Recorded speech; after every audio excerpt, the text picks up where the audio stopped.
আসলে দেশে হচ্ছেটা কি?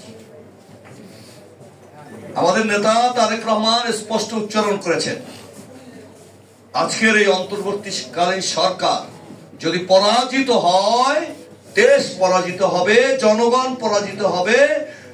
আমাদের শেষ মেশ 2000, তার আগে হাজার হাজার 17 বছরে নেতা কর্মীর গুম, হত্যা, আমাদের সন্তানদের রক্ত, এই রক্তের বিনিময়ে যে অর্জিত সরকার, সেটি পরাজিত হলেই বাংলাদেশ পরাজিত হয়ে যাবে। কিন্তু এর মানে এই নয়, এর মানে এই নয় যে আপনারা যা ইচ্ছা তাই করবেন। আজকে কারা উপদেষ্টা হচ্ছেন, কে নিয়োগ দিচ্ছেন, কে সার্চ কমিটির সদস্য, কারা, কোথা থেকে এই নামগুলো উঠে আসে? আপনারা বিশেষ ব্যক্তিত্বদের সরকারে নিয়ে যাওয়ার কথা। এরা কি বিশেষ ব্যক্তিত্ব? এদের কি রাজনৈতিক আইডেন্টিফাইড নাই? এরা কি বিগত সরকারের আমলে শেষের দুজন খুব ভালো অবস্থানে ছিলেন না? তাহলে তো বৈষম্যের কথা যে বলা হয়েছে, এরা বৈষম্য বিরোধী যে আন্দোলন, সেখানে এদের অবদান নাই। এরা সুবিধাবাদী গোষ্ঠী হলেও হতে পারে। আমরা সে লাইনে যাচ্ছি।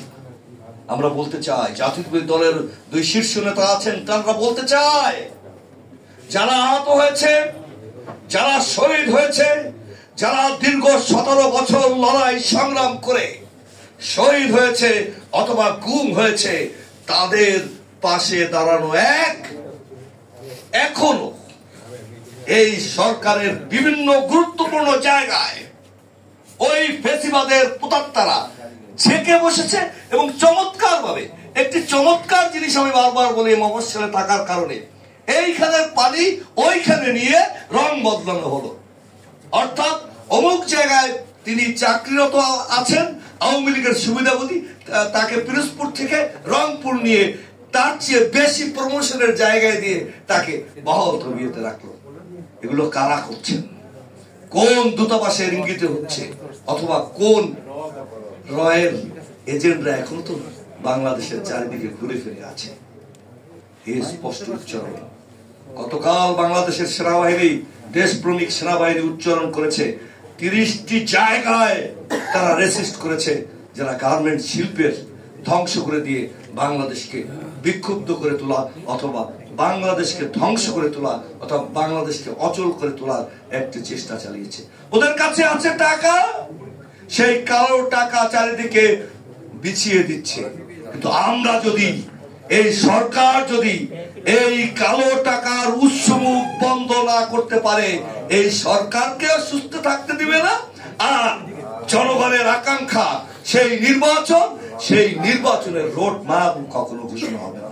এই কারণে জাতীয়তাবাদী দলের পক্ষ থেকে বারবার আমরা উচ্চারণ করতে চাই, একই কথা বারবার উচ্চারণ করতে চাই, এই সরকারের কাজ মাত্র 2 থেকে 3টি। 1, দ্রব্যমূল্য নিয়ন্ত্রণ করা। 2, আওয়ামী লীগের প্রতাত্তারা যে যেখানে আছেন তাদের বের করে দেওয়া অথবা তাদের শাস্তির আয়তায় নিয়ে আসা। 3, নির্বাচন কমিশন পুনর্গঠন করে অচিরেই নির্বাচনের তারিখ নির্ধারণ করা, রোডম্যাপ দেওয়া। এর বাইরে খুব বেশি নড়াচড়া করলে জনগণ আবার রাজপথে নেমে যাবে, তা অনেকেই ঠেকাতে পারবে না। ধন্যবাদ সকলকে।